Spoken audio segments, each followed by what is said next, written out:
Good morning મિત્રો, કેમ છો? રામ રામ બધાને. તો સવારના વાગી ગયા છે અત્યારે 9, 9:15 થયા છે ને હું પીએચ મીટર લઈને ફરું છું, ચેક કરું છું. નવું મંગાવ્યું છે એમેઝોનમાંથી. પહેલાં તો એમ થતું હતું ઓલી વાળી 4.5 પીએચનું જ બતાવે છે વેલ્યુ, તો મીટર ખરાબ છે કે શું છે, પણ એવું નથી. અત્યારે 6 ને એવી બતાવે છે, બરાબર છે. જો આ નોબ છે ને અહીંયા, આપણે અહીંયા ગમે તે નાખવાનું છે. તેલ પાછું મોડ ચેન્જ કરી લઉં. આ 4-in-1 છે. મોઇશ્ચર બતાવે છે, જમીનનું ટેમ્પરેચર, પીએચ લેવલ અને સનલાઇટ સેન્સર છે. હવે આ નાખી દીધું છે.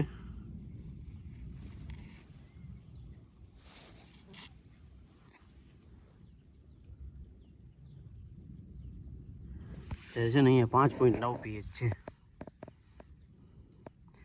ને આ છે ને ઉપર એ સનલાઇટનું સેન્સર છે. આવી રીતે પાછળ મોલ ચેન્જ કરીએ તો 20નું ટેમ્પરેચર છે, મોઇશ્ચર ડ્રાય છે અને આ તો લો બતાવે છે. આવી રીતે આમ ફરાવશું એટલે લો વધુ થઈ જજો. બતાવું તમને છે ને, હાઈ થઈ ગયું ને એટલે સેન્સરના ઉપર લાઇટ આવે એના ઉપર છે. કરી દઈએ બંધ. આનાથી શું થાય છે, ડાયગ્નોસ્ટિક જમીને તમે કરી શકો છો કે શું કન્ટેન્ટ જોઈએ છે, શું નથી. આવા બધા ઘણા બધા ડાયગ્નોસ્ટિક ટૂલ આવે છે જે બધી વસ્તુ માપવાના હોય છે. સાફ કરીને જરાક રાખી દઉં. તો મિત્રો આપણે રાખી દીધું છે ડિક્કીમાં. હવે આનાથી શું ફરક પડે છે કે તમે સમજી લો કે પીએચ ડાઉન છે, તો આના પીએચ વધારવા માટે આપણે લાઇમસ્ટોન જેવી રીતે કે લાઇમસ્ટોન ચૂનો એ જે કન્ટેન્ટમાં વધુ હોય એ નાખી શકો છો. નોર્મલ પીએચ લેવલ તમારું 7 હોવું જોઈએ, જે ન્યુટ્રલ છે. અને એનાથી વધુ હોય તો ડાઉન કરવાના માટે ઘણી એસિડિક આઇટમ છે, સલ્ફર છે કે મેગ્નેશિયમ સલ્ફર, એ બધું નાખો એટલે તમારું પીએચ લેવલ ડાઉન થાય. અત્યારે છે ને આમાં થોડુંક ઓછું છે પીએચ લેવલ ડાઉન છે, તો આને વધારવું પડશે. એના માટે લાઇમસ્ટોન જે ચૂનો આવે છે એ નાખીએ કે પોલીસલ્ફેટની અંદર જે ચૂનાનો ભાગ આવે એ નાખી શકીએ આપણે. વધુ માહિતી તો આપણે Harvey farm and nursery channel પર આપણે બતાવશું. એક વિડીયો આપણે શૂટ કરવાનું પ્રોગ્રામ બનાવી રહ્યા છીએ દાડમ માટે કે ડ્રેગન ફ્રૂટ માટે. 2-3 વિડીયોનું પ્લાનિંગ છે, હવે જ્યારે ટાઈમ મળશે ત્યારે બનાવશું. ચેનલને અચૂકથી સબસ્ક્રાઈબ કરજો, સાચી માહિતી તમને આપશું. વિડીયો આપણો મોડો આવશે પણ સાચી માહિતીવાળો વિડીયો આવશે, તો જરૂરથી સબસ્ક્રાઈબ કરજો. હું ચેનલની લિંક આઈ બટન ઉપર અને નીચે ડિસ્ક્રિપ્શનમાં પણ નાખી દઈશ. તો મિત્રો આપણે દવા છાંટી રહ્યા છીએ. આ હોજમાં બહુ પાંદડી થઈ ગઈ છે, સેવાળ જેવું આવે છે ને, એ રાજભાઈ આપણા છાંટે છે. રામોક્ઝોલ છે, પેરાસૂટ, ટચિંગ ઝેર છે, જ્યાં ટચતા તે બધી વસ્તુ બળી જાય.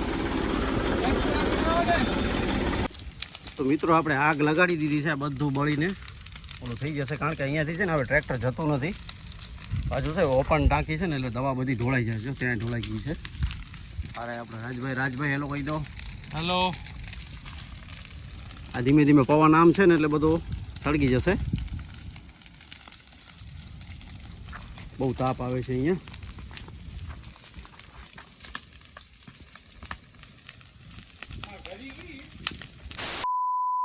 The next day. તો મિત્રો આપણે હવે બીજા દિવસે સફાઈ કરી છે.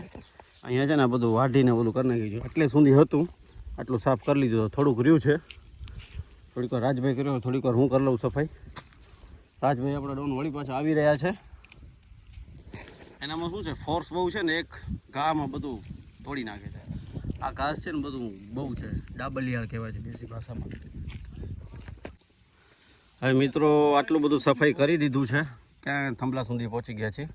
થોડુંક બાકી છે ને આ સાઈડ છે ને સાફ કરવાનું છે. અહીંયા નાની બોયડી છે, બોરાવાળી, ને થોડા લીમડા નાના છે. એક બાવળીઓ નડે છે ત્યાં, એનું છે ને થડ અંદર છે. થોડુંક ઊભું રહેવાનું જરાક ગોતીએ છીએ. રાજભાઈ આપણા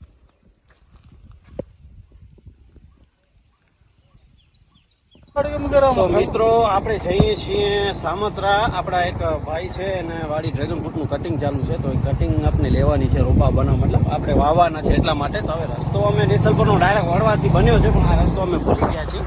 આ રસ્તો છે ને પાછળ આશાપુરાનું મંદિર છે ત્યાં સુધી જ જાય છે. તો હવે બીજો રસ્તો ભાઈને ફોન કર્યો તો આગળનો જે રસ્તો છે ને ત્યાંથી જાય છે રસ્તો.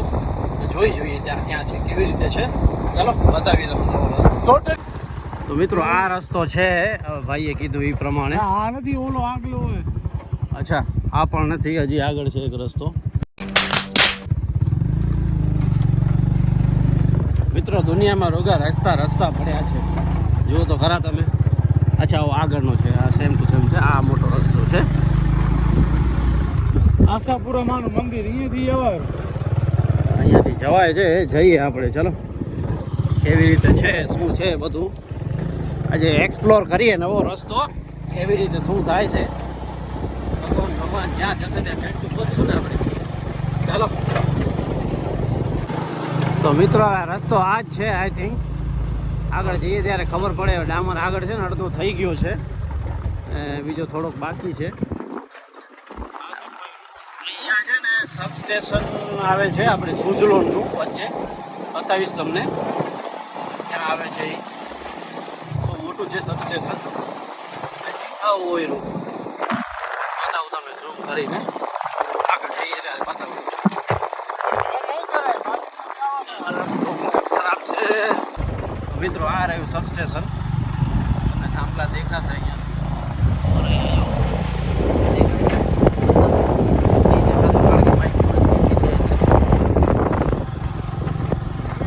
બધી લાઈનો ક્રોસ થાય છે અહીંયાથી.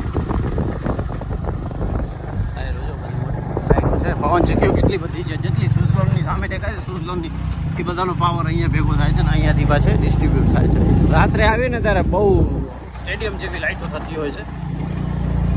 પણ મિત્રો આપણે વાતો કરી છીએ પણ હજી પાકો રસ્તો આવ્યો નથી. જીપીએસમાં મેપમાં એવું તો કરો. તો મિત્રો ડામર રસ્તો આવી ગયો છે. પાકો રસ્તો આપણે કહેતા હતા કે કેમ થયું, પણ રસ્તો આવી ગયો છે. હવે છે ને સુધી ડામર છે. આમ શું છે, અહીંયાથી તમે જેસલમાં મંગવાડા થઈને ભૂજ જાઓ ને તો 10-12 કિલોમીટર, આઈ થિંક 5-7 કિલોમીટર તો ધક્કો ઓછો તો તમે કોઈ જઈને જેસલમાં નીકળી શકો છો. તો મેપમાં પણ હું તમને બતાવી દઈશ એડજસ્ટ થશે તો. ચાલો રસ્તાને નિહાળી આપે. હા, લોકેશન જોરદાર છે હો. બધી વેસ્ટાસની છે રસ્તો. ફોટો પાડ ને મારું. રાજભાઈ ફોટા પાડવા જેવા મોં જોઈએ, મોં. આ દાઢી બાડી હું તમે ફોટા પાડો આમાં. ભાઈને લીધું તમે હાલો. રસ્તો બહુ સારો થઈ ગયો છે. જો મિત્રો સિંગલ પટ્ટી છે પણ થયો તો ખરો. હા, માટી વળીને બહુ ચીકી કરે બોલો થઈ ગયા. ના ના, હા તો યો ટકા બનાવ્યો અચ્છા રસ્તો. મિત્રો જો તમે કેવો મસ્ત હા, રસ્તો છે. લોકેશન તો યો બધ્યા. બહુ જોરદાર લોકેશન છે. વેસ્ટાસની પવનચક્કી રોડથી 50 ફૂટ દૂર છે. તમે જોઈ શકો છો અહીંયા. અહીંયા છે ને મિત્રો અમે એક વખત આવ્યા હતા ત્યારે બ્લોગિંગ તો નથી કર્યું આપણે, પણ ક્યારેક આવશું. કયા પીર છે ખ્યાલ નથી, પણ જે પીર હોય એટલે પગે લાગીએ. બહુ સારો રસ્તો છે. જોરદાર બની ગયો છે રસ્તો. આ લોકેશન ટકાટક હે. ઈ રસ્તો આંટી જોરદાર.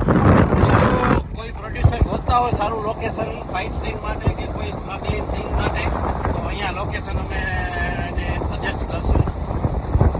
જોઈએ કોઈ પ્રોડ્યુસર આપણે રીચ કરે છે કે નહીં. ચાલો રસ્તાની મજા માણીએ અને મળીએ આપણે જેસલ પર પહોંચીએ.